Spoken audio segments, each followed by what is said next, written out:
Thank you for joining me, everyone. Chuck Morse, Left Right Radio.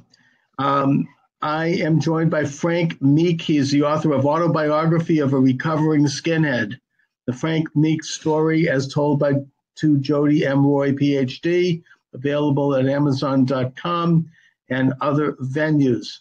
Frank, thanks for joining me this afternoon. Yeah, thanks for having me.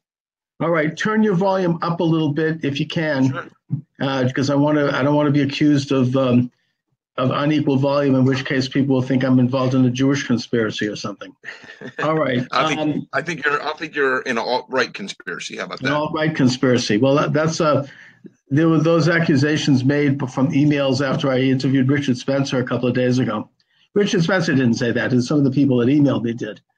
Frank, let's talk a little bit about your background. And you say in the footnotes to the book that you were involved in the skinhead movement at an early age.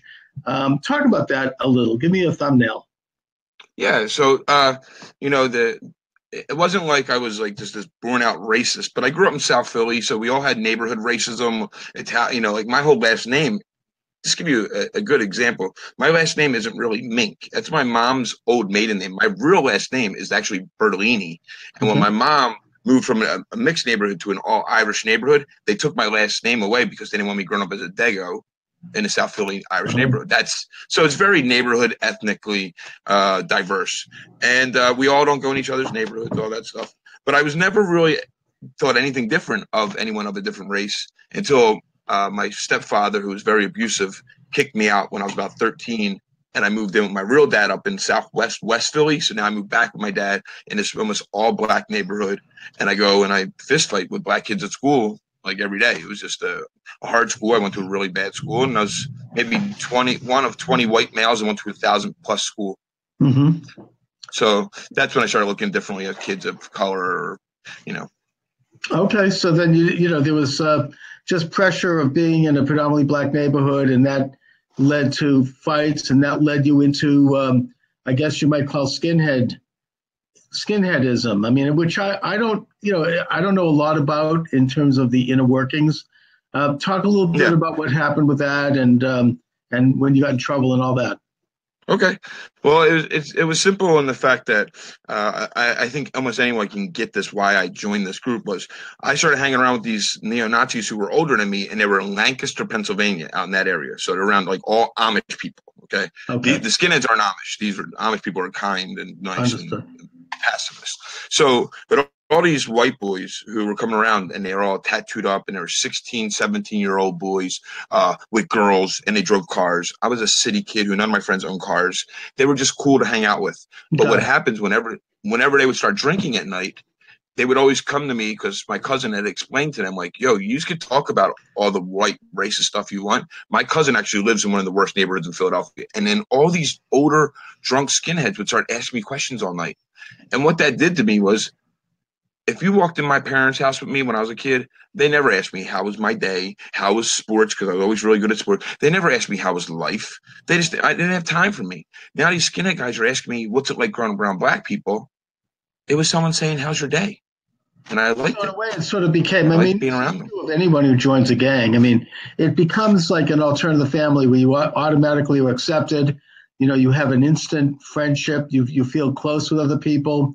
And the condition, the unspoken condition for that is that you accept a certain body of beliefs that that conform to their beliefs. Absolutely. And that's when I later on got active in this group, I was very much into recruiting and being out there. And I wanted to be able to debate with the adults, right? I was 14, 15. I hated the adults in my life. They left me to fend for myself. And now, like, I have a chance to go against them. And so I would back up all this stuff that I was hearing so I could debate with people. I was like a pundit, I was like Fox News pundit. So I didn't read things for information. I read things just for ammunition in an argument. That's all you read. That's the only way you read things. Sean Hannity reads stuff like that. It's only how can I argue with you? Right. I started to learn how to do that, and I got really good at it. I can see. All right. So then talk a little bit then about the, first of all, you say that you joined somewhat of a gang of skinheads. Are they affiliated with the Nazi movement? And is it like an organized thing, or is it more just a group of of kids? I mean, how did that work? Well, skinheads and neo-Nazis are totally different. Okay. The real skinheads that started in England in the early 60s, late 50s were not racist. They were mostly like the black kids and the what we call wannabe white black kids, like who they listened to like reggae, they listened to ska, they probably smoked a little bit of weed, and they were all on welfare. They were all on the dole in England. And they were these working class kids around London, South London, East London. And so as they got bigger in numbers and they were non-political, some of the political movements of England, so the National Front, so the Nationalists, and then the Socialist Party came in and they started recruiting these kids. And that's where this big split started between racist skinheads and anti-racist skinheads. And that's kind of the history. Right. Would you say that same parallel is in the United States? Because I remember skinheads in my neighborhood here in Boston, and I think they were people generally on the left. I mean, they were not in fact, they were self-described anti-racist, but they were just as much skinhead as anyone else. Yeah, no, there's been bad, and Boston was always one of their strongholds. Boston and Manhattan was always a non-racist skinheads stronghold. Philadelphia was ours. Atlantic City, New Jersey, all South Jersey was all of ours. Like it was broken up in big sections like that. But you got involved with the racist skinheads, and would you describe a little bit their ideology? I mean, what did they believe in? Were they like white supremacists, or what was going on? Oh, they were absolutely white supremacists. I mean, we would give you 1,000. If you were interviewing me back then, I would say, oh, we're white separatists, or I'm a white nationalist, or any of the great taglines that people are using right now to say, I'm not a racist. You know, we were absolutely racist. And I'm going to give you an example is racism. What I learned throughout my life now, racism is one of the greatest bait and switch ever pulled on whole mankind. And I'll give you the really easy example. I would go to people in South Philly when I was recruiting them into this movement, and I would go to them because they would say, I'm proud of my heritage. I'm just proud of my heritage. And I said, well, you can't be proud of being a white heritage here. You'll be called a racist. That's why they got BET, and we don't have white entertainment. You know, we go over the whole gamut of dumb stuff you want to say. Plus, white entertainment television, a horrible acronym. It's more of a porno network, but whatever. We'll get off that topic. So when I would go to someone and say, you want to be proud of your heritage, come join my group, come to our first meeting. Here's the bait and switch. We never talk about our heritage. We only talk about, look at them. Look at what they're doing. You know, so it's a huge bait and switch. We bring this false pride of your heritage and turn it into hate. That's what racism is. Now, I think I mentioned to you that I had Richard Spencer on the program 2 days ago, and he comes across as a nice guy, very slick, nice looking, even said to me, hey, I'm not the kind of guy that you wouldn't mind getting together and having a beer with. And in a way he is, which makes him even more dangerous than somebody who comes out with one tooth in his head and coveralls, because he is appealing. And yet he's very academic sounding. He graduated from the University of Chicago, and he puts on a certain academic air. And yet the philosophy that he described in very nice tones was one of an ethno-national state in the United States, and one that I frankly, and I said to him quite honestly, is completely un-American. I mean, he doesn't really admire the Constitution. He views that as outdated. He spoke highly of dictatorship when he recounted, the historic Roman dictatorship of Cincinnatus. He's not a big fan of Christianity, certainly doesn't like Judaism. And that the whole vision that they have is that somehow someone's race, which they, is something that's determines who they are, and that the white race in particular is somehow under siege, that they're being compromised, and that they have to establish a white nation in the United States. Do I have that right? I mean, is that it in a nutshell? No, I picked it apart almost like you could write a Wikipedia page on what you just said. But the part about that white nationalist that I was saying is this basically they're sounding like ethnic cleansing is going to be their final goal, right? I mean, it's really the way because everyone that joins these group, I have to know because I've been there, is that I believed I joined them because it was good, right? I didn't believe it was bad, right? So he has to believe somewhere inside there he's good. But like the last time when I had a little thing with Richard Spencer he was saying about how when Trump got elected, they did that whole nationalist party in DC, and they were Sig Heiling and saying how Trump. And so when the person said, well, why would you do that? And he goes, we're not, saluting Hitler. We just thought it was funny. It's like a joke. And I said, it's a funny joke to a lot of millions of people in this country who's lost family members because of that salute. That's a real funny joke. Like, where's your humanism? Where's the humanity? Where's your humanity? Where's the time those guys, they seem to embrace a kind of a neo-pagan, European, Germanic-centered faith. They're pre-Christian. They think Christianity, Odinism, yeah. I mean, which is very popular, by the way, in prisons, and that they view Christianity as a Judaizing influence that has weakened European identity. And he spoke of identitism, that somehow to identify as white. I reminded him that when this country was founded, if you look at the diary of John Adams, they didn't consider Swedes to be white back then. The only white people were Anglo-Saxons from England. I still don't consider the Swedes white. Get them out of here. Get out of here. Just kidding. But you know what I mean? In other words, the whole idea, the whole definition of whiteness is something that's besides the fact that it's irrelevant to who someone is, it's changed and it's evolved, or it's gone backward. It's shifted, around, and who gets to be thought of as white anyway? I mean, what is that? What does it mean? Why does that have significance to a person? And the response was that whiteness is more than just biology. It's also a cultural statement, because Europe has produced all of these incredible Western advances, which is true.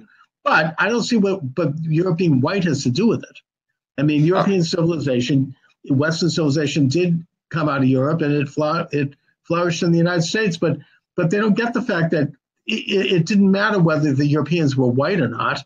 That's really beside the point. Well, I mean, white has always been defined when I was part of the group was anyone that's of European descent. You have to be of European descent, and you get blood in the face, so you can blush. If you can blush, you're white. And that's somehow a lot of Jews can't blush. Right. Okay. And that made you somehow. Let me tell you this. Yeah. Let me tell you this though. To be part of these groups, it is actually one of the most laziest things. Like, you don't accomplish anything to be part of it. You were just born white. You didn't go out and accomplish anything. You're just born this color, your parent. And so it's like the most laziest thing to be proud of. The one thing you really have no control over is the thing you're going to go out and be, go out and celebrate. You got, all A's your whole life in school, whatever. But it's not like that. I'm no angry. Accomplishment. There's no accomplishment. It's an accident of birth. And I mean, I would say the same thing, quite frankly, about people on the far left, and that just by affiliating with the left, they think they're doing something virtuous for someone, when in fact they're not doing anything. I mean, they're just they're hooking up with other people so they can all feel good together and wiggle their toes at a campfire and sing Kumbaya. That's right. And You're absolutely things, right. I mean, these things are like sloppy. I mean, they're shortcuts, and they don't require any actual work or development as an individual and growth and, anything truly intellectual. It's all just being a part of this group, and it's kind of like a rah-rah. It's kind of like rooting for a team, I guess. It's sort of blind loyalty. It's us and them, us and them. It's the most preached thing that we have is that there's us and them, and how they're going to take what's ours. It's all fear-based. It's a fear-based group. It's all people that fear what they have is going to be taken from them, especially, and this goes for around the world, women. Are they taking our women? Or we threat and fear that they're going to take our women. It all goes back to that all the time in our whole lives. So, sure. You know what I mean? Who you're married with and who you want to keep with. So, I mean, what we have to deal with is that, yes, far left have no solutions to any problems. They can tell you 1,000 problems that are no solution, viable. And then the right has very strong solutions that are very knee-jerk reaction and cause harm, but they just don't. To them, it causes instant gratification. If we cut all drug addicts off welfare, because why should they get welfare? Well, because they have kids. That's why they should get welfare. You know what I mean? Like, right. So it lacks any kind of like answer, or both sides have no answers to major social problems. Now, Frank, how pervasive is this movement? I mean, are they, where are they at this point? Because, I mean, there's always been I suppose, a strain of this in American history. I mean, is it growing? Where do we find it? You find it in the White House. That's where you find it, right in the White Well, House. I actually reject that, but let's put that aside for a minute. Okay. And I don't mean that Trump's like some card carrying. I reject that whole thing. Okay. But my question to you, Frank, is when I say that is, where do you find it out in the field? I mean, who is embracing this movement? How prevalent is it around the country? Okay, so the way that the alt-right got big was by the internet. I mean, so that's the way everything works. Okay. But what it was, and this is true, the alt-right was started as just a bunch of trolls, guys who were going out and fighting on YouTube, and they would argue with people, and they were just a bunch of trolls who got really good at it, and then they started to organize and started to have some of their first face-to-face, and then that's when we get stuff that's been happening recently with some of the riots and so it's mostly online. And it's all online until they get the time to meet in place, and usually a rally of some sort. I know for a fact, and they won't be honest about this, but I know from people that the whole Southern generals statue thing is just a ploy. It's just a complete ploy. Them guys can.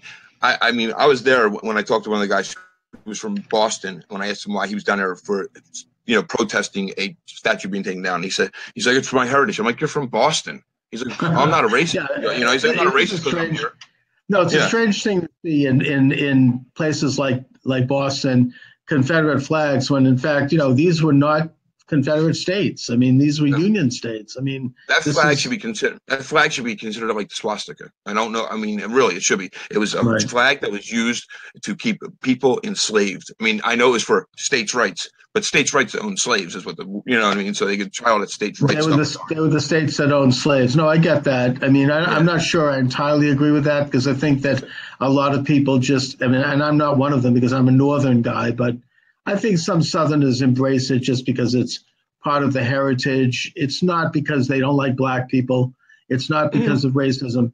I mean, there were a lot of things that were associated with slavery that we look. I mean, the Democratic Party was, that was the party of slavery. I mean, I'm just saying. That is not the Democrats of today. I'm not on either side, but it's not. That's because they always try to say that. I mean, I was the Republicans of the time. There are plenty of good people who want to preserve those statues. It's not my thing, but I don't think that they're all part of this Nazi white supremacist thing. I think there was some of those. Anyway, I want to take you on this one, because anyone that's flying a Confederate flag out front of their house pretty much is a person that is probably going to use the N-word when they're around just white people. I mean, it's not something I'm comfortable with. And I mean, I wouldn't want to see swastikas. I happen to be Jewish, and I wouldn't like to see a swastika out there either. So, right, yeah, absolutely. I it's a horrible symbol, a horrible, hate-filled, fear-based symbol that should be, looked as the swastika, not as Southern rights and pride, and the South will rise again. No, you ain't gonna rise again. You got beat the first time. It's a losing mentality. No, I agree, but I'm not sure. And I think some of the statues go a little overboard. Like, I was shocked to find when I was in Washington, D.C., that that Mississippi in Statuary Hall has sent up a statue of Jefferson Davis. I mean, that does not belong in Washington, D.C. No, he was the head of the Confederacy. He was a traitor. Exactly. But at the same time, I don't know if I'd want to see all of the statues torn down either. They are part of Southern heritage. And I think that's interesting to me that all of a sudden this is becoming a big deal. I think it might be really an attempt to attack Trump and to associate it with that. Bait. It is. See, now let's go on if you want to use history here. So what happens if the South would have won?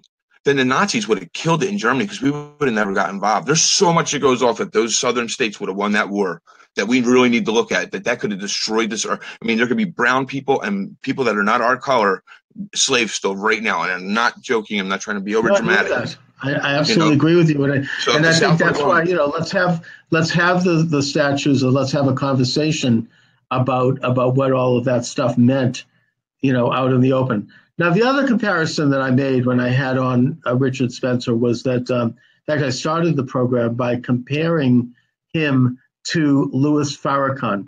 Louis Farrakhan is a Black nationalist. He's a Black supremacist. He's an anti-Semite involved with all this kind of anti-Semitic conspiracy theories that some of the followers of Spencer are involved in. I don't know if he is himself, but many of his followers, people who are emailing me this stuff, some of it is really vile. And that if you're going to have, and that they're very involved in the Democratic Party, including the co-chairman of the DNC is an ally of Farrakhan. And that troubles me as an American and as a Jew. But my point that I made to Spencer is that if you're going to have an emphasis on black separatism and white separatism, that's a recipe for war. I mean, we're going to head into, that's going to hurt everybody. If we're going to start to associate ourselves based on our race to the point where we actually think that this means something, that we need to have separate nation states. I mean, that's certainly not what the Reverend Dr. Martin Luther King talked about. And it's not what our founding fathers talked about, with all their faults. They wanted to, didn't want to have it go that way. No, absolutely. And it's even people that were intelligent enough, like Malcolm X, figured in the end that was not what he wanted, and that was not the right way to go, and that we need to be together. That the human race needs everything. So even Malcolm X, who a lot of people bring up, decided at the end of his life that that there's just black being supremacist and should only believe in Allah is ridiculous, and that all people can believe in Allah. So but what I wanted to get back to on that was there's a book called Blood in the Face, and it's the history of American racism. And it's a really well-written, good book. It's not put out by the Nationalist Group. It's put out by a writer who did all his history work. In the middle of that book is a map of what the country is going to look like if we should have. Farrakhan was part of drawing up that map with the white racist groups. Like, people on that side helped demographic. How what are they going to divvy up the country and you get this state, we'll take that state? I mean, what do they have in mind? Yeah. The white people will all get the Northwest. They want Seattle. They want Portland. They want that rainy England weather. I don't want it, but that's what they want. They want all the Northwest states. The black people we get from like Chicago almost all the way down south, and get all the southern states. Like, we're willing to get rid of them. Get rid of Florida. I always want to get rid of Florida. And then, so they have this map. And so when a race war breaks out, it isn't what people thought. I was never taught that the race war was going to be us versus black people. Not at all. It was taught whites first the federal government, blacks first the federal government, and then we split the country up now that we both beat the federal government. Well, so that's where you get your... In a way, it's almost an alliance between the white supremacists and the Farrakhan people, the Nation of Islam. Oh, absolutely. They believe. I mean, they all. Unfortunately, and the sad thing is, they all hate the Jews more than they hate each other. Yeah, they do. And putting aside their anti-Semitism, it's completely anti-American. It doesn't understand the whole concept. You can make the argument that this was a white supremacist country. That's true, but not in the formal sense. It was sort of culturally we were, but we've evolved from that. I mean, at this point, we've moved away as we've had more immigrant groups come in and people have integrated and assimilated in. We understand, and ultimately and basically Americans have always understood the power of the individual. But what you're talking about here, Frank, is really very disturbing. I don't think most people understand this. I'm going to look into that. I'm going to get that map. Maybe I'll interview that author, because this is pre-Civil War. There were people on both the North and the South that were driving the country into a civil war, which is what they eventually had, and it was a disaster. One of our greatest disasters of all times. Of course. And if you ignore this stuff, it grows. People ignored Hitler. In Germany, they just sort of like, oh, he's just some nutty, paper hanger. Nobody bothered to read Mein Kampf. And Winston Churchill, he tried to warn people. He's like, you have to actually read this book. And he means everything in it. And nobody did until it was too late. So what you're talking about here, and what I'm trying to do with my little show, is expose, radical and extremist ideologies that are attempting to tear the country apart for their own agendas. And that's what this is about. Frankie, just talk a little bit about the nature of the anti-Semitism that you saw in your group. What do they have against? Everyone hates the Jews. I know that. But what did they have against the Jews? So the group that I joined, I was actually considered a part of the religious sect of our group. So we were Christians. We were a part of a church. Aryan Nations at the time was considered a church. It was a tax exempt church called Church of Jesus Christ Christian. And then we also had other names, but Aryan Nations and all that believes in one style, and that's called Christian identity. Christian identity is where we believe that for one, Jesus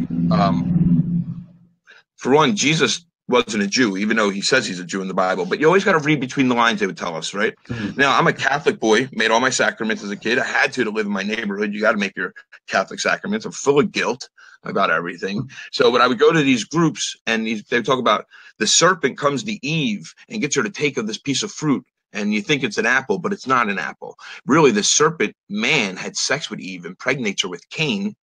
She runs back to Adam, has sex with him so she could say Cain is his. Then they have Abel, who is their first real child. Cain kills Abel. Cain is the first evil Jew on the planet. So it all goes back to Satan. And that's why you always see on a lot of their websites where it says Jews are the seed of Satan. It goes back to the story of Eve having sex with a serpent. So who came up with this stuff? Probably some religious nuts, as far as I know. You know? I mean, this is it's real, kind of mythology. And I never had I grew up with my people in my neighborhood who would say stuff like, "Oh, I went to the store and Johnny tried to Jew me," right? And I never got that joke when I was a kid. Okay, my uncles would say that, and I would never get it. And I remember asking my uncles, like, "What's that mean?" And they say, "Oh, you'll get that joke when you're older." Well, when my first neo-Nazi meeting, I heard about the Jews secretly running the financial industry and siphoning off money to send to Israel. I got the "don't Jew me."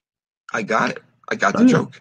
I mean, I heard the same thing growing up in Boston, and I am a Jew. So, I mean, it was, oh, here he comes, the rich guy. I wasn't, but, They're here like, how do you start a Jewish parade? You roll a penny down the street. Like, I never got them stupid jokes when I was a kid. Never got them. I didn't understand them. So. I mean, looking back on it, I could take it as a compliment. Hey, we were successful, whatever. Yeah. And I mean, it didn't really apply to my family or most people I knew, but putting that aside.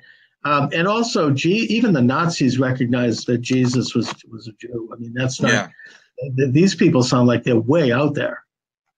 Yeah, I mean, again, you look at anybody and say they're way out there. It's someone that talks to the imaginary person. It's faith, and it's faith to what you believe. And so you can go anyway. If I read the Bible right now with red goggles on, I'm going to find red things. If I read it with nice blue goggles, I'll find nice blue things. It depends on how I am and how I am as a human being. So. Unfortunately, we have a free country where you can believe whatever you want. And if these people get their way, it would not be a free country. And I mean, I'd say the same thing to people on the far left as well. They want to take advantage of the freedom of this country, but the philosophy they advocate would not be a free system. No. Let me expand on that too, because here's one of the things that people have come to me and said, "Oh, there's a rally. We're going to go protest, throw bottles." And I said, "Why?" Oh. And some guys come back and say, "Yeah, I'm fighting racism. I punched a redneck in the face." No, if you punch a redneck in the face at a rally, all you've done is punch a redneck in the face. You didn't fight racism. In fact, you made racism further. When I used to walk in these rallies and I would hold our neo-Nazi banner, people threw bottles at us and snowballs, whatever. I never ducked a bottle. Whoa, let me rethink my beliefs here. Let me rethink things. Like, I never once happened that way, because we don't act like that. Now I have my enemy in front of me. I have my crew. I'm with my boys. Now I'm more concerned, more into my movement. When people started to have normal conversations with me, though, that were different races and people, that's what I couldn't fight against. I can't fight against normal, people having conversations with me and having with me about where it all changes. Frankie, you were one of these guys that I think who is typical of the type that is recruited into radical groups, whether they be on the far right or on the far left. I mean, if you take a look at the people that made up the Nazi movement, they were mostly young people. They were college students. Same thing with the communist movement. Same thing with the radical Islamic movement. I mean, these are, younger people who are not yet formed in their faith or in their opinions, and who are in many cases alienated and looking for some kind of companionship and acceptance. That's the main recruiting ground for any of these groups, and then they use them as cannon fodder to push their agendas. With regard to the, this kind of right wing of, white supremacy thing, it seems like it is made up mostly of people like who you were when you were a younger man, and other people like that. But are there sort of people behind it? I mean, is there like are there older people like who are financing things and who are pushing this? Do you think? There's not like a big industry, and I've heard throughout the years people say, "Oh yeah, I heard Marlboro cigarettes," or what they bring up some company, Nike sneakers secretly fundsy. No, it's none of that. The most people that really support us, it's mostly grassrootsy, but you have a lot of people that our greatest ally in this movement is local media, like your local newspapers and stuff. That's always been our biggest ally, because they will make sure that they put us on the cover of the newspaper because we're scary and it's racism, so it sells, and we bleed, and it's a lot of. So they put us on the cover of the Sunday paper, and they always make sure the picture, and you can look at all the old pictures of rallies and whatever, any cover newspaper covered. They always show the guy holding the banner with the website and their PO box number on it, like it's a commercial. It's a free commercial. Right. And so we have always, but there are people like David Dukes, and there are some groups but it's mostly, it's not well-financed group, but it's all mostly self-financed, I would say. See, I mean, this is maybe I'm getting into a conspiracy theory, and I'll admit that it's strictly a theory of mine. What the heck, right? But I think that the media pays attention because it's their way of holding them up and saying, you see, this is what conservatives are about. This is what Trump is. Look at this. They'll find some guy under a rock and they'll lift him up and they'll put him on the cover of Time magazine, and that this is, the zeitgeist, and they'll start examining it, and you see, we have found this is the real, and that really this is just an open manifestation of what most Americans who support Trump or who are conservatives, this is what they're really like. It's kind of like, it's very popular with the liberal-leaning press for that reason.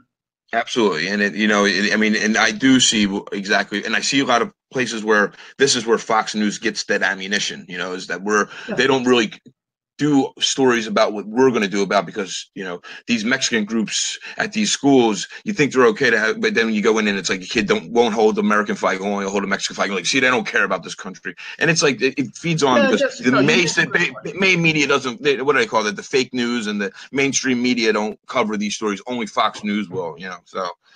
It's part of their ammunition. That's a good point there, Frank. I mean, that you could have that happen by conservatives too. They could hold up the worst example and say, you see, this is what this group is about. And it's, I guess that we have to look at the motivations behind why some really fringy type of people and groups get the kind of attention they get.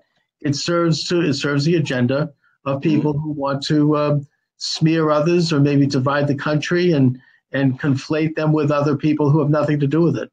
But the truth is, the truth, for my truth anyway, it goes back to the lobbyist, and it all goes back to lobbyists. That's who really, K Street runs the world. K Street down in D.C. runs the world. Well, it used to run the world. But lobbyist system, we have the greatest democracy in the world with the worst corrupt system right behind it. And people get unelected. What do? They get my lobbyist.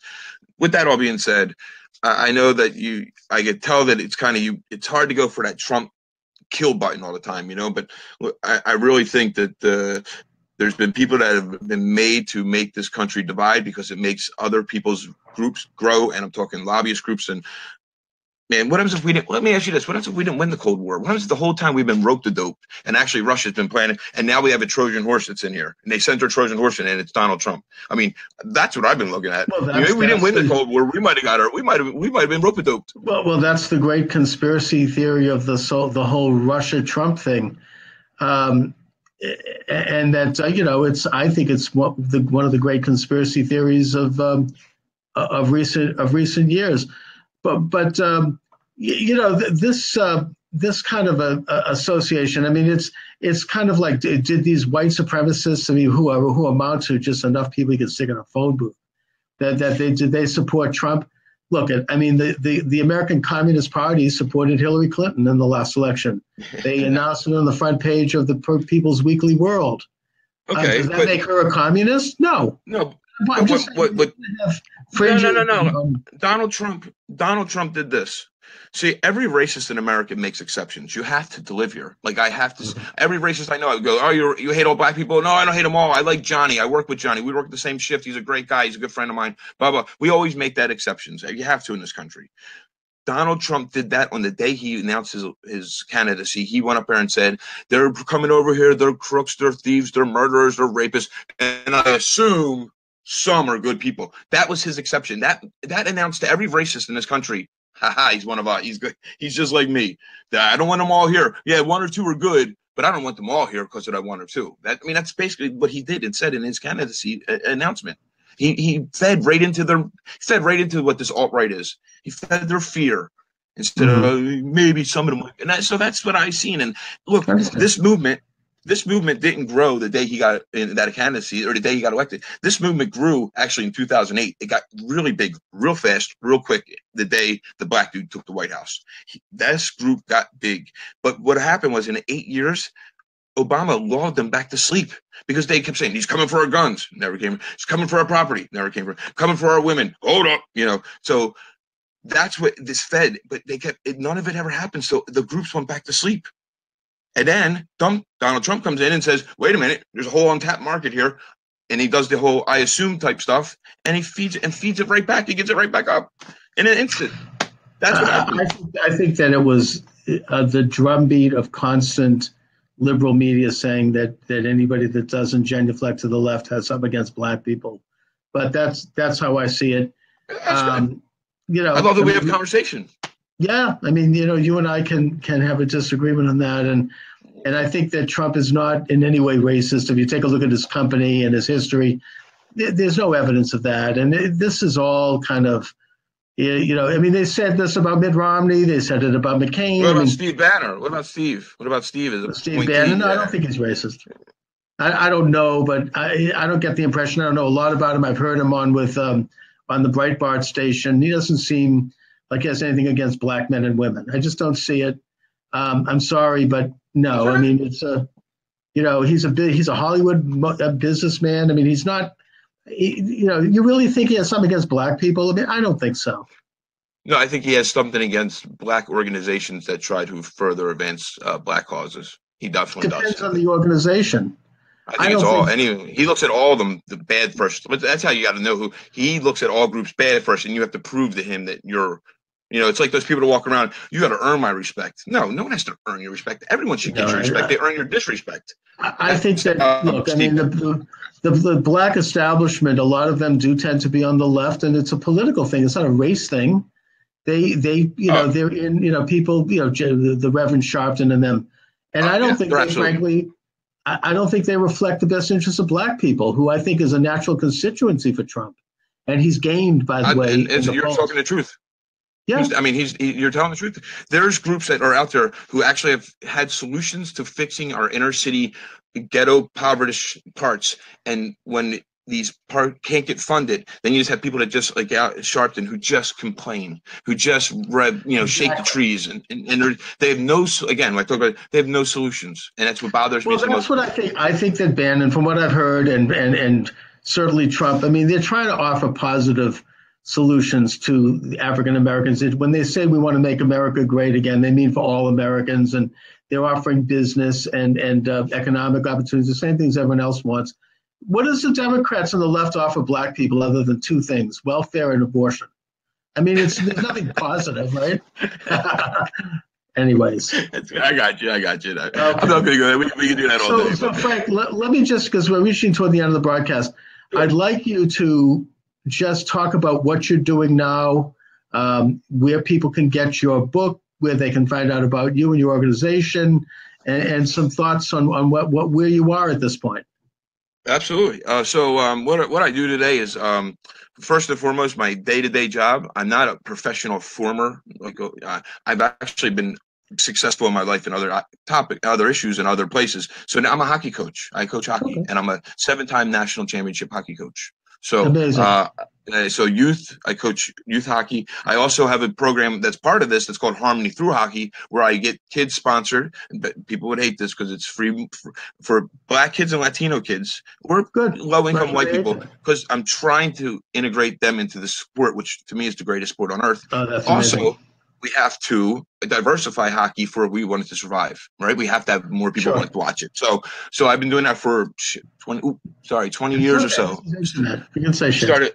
I started with the Philadelphia Flyers years ago. Then I worked for the Anaheim Ducks. I worked for the Dallas Stars. I worked in marketing. I've done other things in my career. I worked in radio for a long time. I worked for ESPN radio. So, and this is a kid that was a criminal. I mean, I got let out of prison at 19. And you're a good public spokesman. I mean, you're articulate and you handle yourself well. Where can people? I also work for Life After Hate. Life After Hate is our organization, which has been formed only 7 years ago, and it's all formers like me who are. We go out and we don't go out and actively pursue neo-Nazis to get out, but when people need someone to be there, we're there. See, because my whole message of life has been what changes everybody's empathy. It's the greatest emotion we've ever been given. You know, you share with me if you did, your father was an alcoholic. I share with you, my father was an alcoholic. We give you some bad stories. We really didn't tell too many friends of our life some bad stories, but me and you start to share because we know that's the greatest emotion. So, that's amazing. And you're really like helping to get people out of this craziness one person at a time. I mean, that's fantastic. So and you want to about a website or mention where people can get a hold of you?